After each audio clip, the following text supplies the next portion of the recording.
For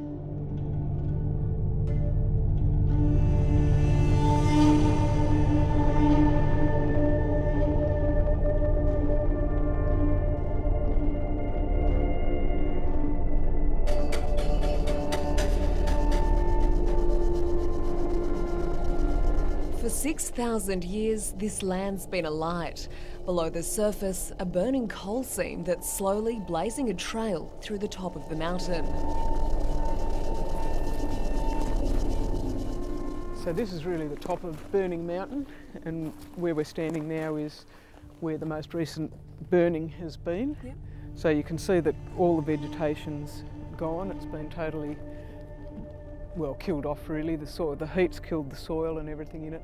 Cracks in the sandstone allow air to reach the fiery core and also act as release valves for smoke and gases. It's probably a combination of steam and smoke. Okay. Because the water will be seeping into the ground from when it rains and then evaporates with the heat. Yep. Around 30 metres below me is an inferno burning at about 1700 degrees. The heat coming off these vents is absolutely incredible, and so is the smell of sulphur filling the air. There's slag on the surface that suggests that it's been up to 300 degrees. Some rocks are turned to cinders, others are blackened and too hot to touch.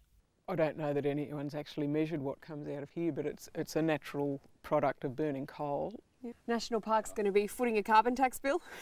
Yeah, that one's right out of my hands. But as the smoke rises, the earth is falling. Well, once the coal underneath burns away, you've got a big void in the ground, a big empty cavern, and basically just the weight of the earth on top, the soil and the rocks on top.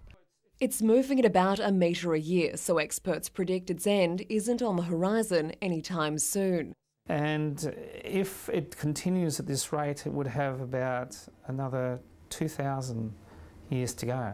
But science is at a loss to explain how the inferno started. It's hard to know why it started. It's got a very high pyrite content, which can induce spontaneous combustion.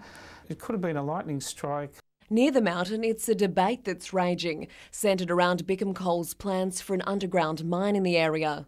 Right next door to the Burning Mountain National Reserve there, and it's also, they follow the old remnant seam of the Burning Mountain.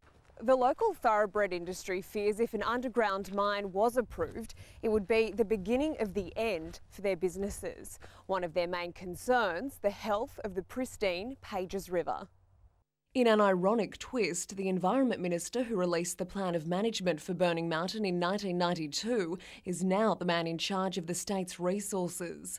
In March, Chris Hartcher released a land use plan designed to allow for full coexistence between our agricultural land, our food production, our food bowl, and our mining and gas industries.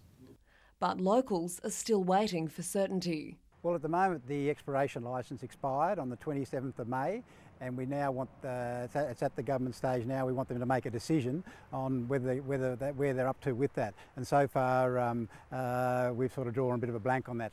Kath Landers, NBN News.